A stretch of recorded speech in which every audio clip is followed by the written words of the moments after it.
எல்லாருக்கும் இனிய காலை வணக்கம். இன்னைக்கு ஆடிப்பூரம், அதனால வழக்கம் போல பிரம்ம முகூர்த்த வேலையில எந்திரிச்சு சாமிக்கு பிரசாதமா கேசரி பண்ணி வச்சு சுவாமி கும்பிட்டாச்சுங்க. இன்னைக்கு என்ன விசேஷம்னாக்கா அம்மனுக்கு ரொம்ப உகந்த நாள் ஆடிப்பூரம். அதே மாதிரி முருகருக்கும் ஆடிப்பூரம் ரொம்ப உகந்த நாள். இன்னைக்கு சுமங்கலிகளுக்கு நாம வளையல் வாங்கி கொடுக்கறது ரொம்ப விசேஷங்க. யாராவது ஒருத்தருக்கு கொடுத்தாலும் சரி, 5 பேருக்கு கொடுத்தாலும் சரி, 7 பேருக்கு கொடுத்தாலும் சரி, அதை நீங்கள் செய்யுங்க. குழந்தை இல்லாதவங்களுக்கு குழந்தை பாக்கியம் கிடைக்கும், வேலைக்கு கிடைக்கும், திருமணம் ஆகாதவங்களுக்கு திருமணமாகும். எல்லா நம்ம வேண்டிக்கிற நல்ல காரியமும் நடக்கும். இன்னைக்கு எல்லாரும் பண்ணி சாமி கும்பிடுங்க. வளையல் மாலை அம்மனுக்கு போடுறது இன்னைக்கு விசேஷம். ஆமாங்க, அது தடைகள் எல்லாம் நீக்கும். வளையல் வாங்கியும் கொடுங்க. அம்மனுக்கு சிவப்பு, மஞ்சள், பச்சை இந்த மாதிரி வாங்கி கொடுங்க.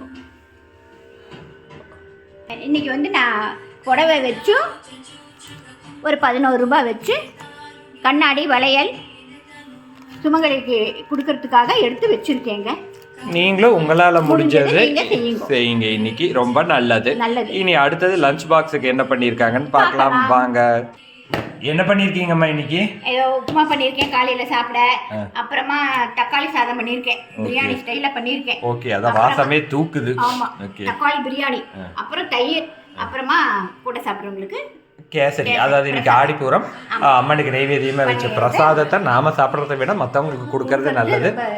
அதுக்காக அது கொண்டு போறேன். ஓகே, இதை இன்னைக்கு வீடியோ மறக்காம ஆடிப்பூரம் இன்னைக்கு எல்லாரும் நல்லபடியா சாமி கும்பிடுங்க. எல்லா வளங்களும் பெற்று உங்களுக்கு கிடைக்கணும்னு நான் ஆண்டவர்கிட்ட பிரார்த்தனை பண்ணிக்கிறேன். நன்றி, தேங்க்யூ.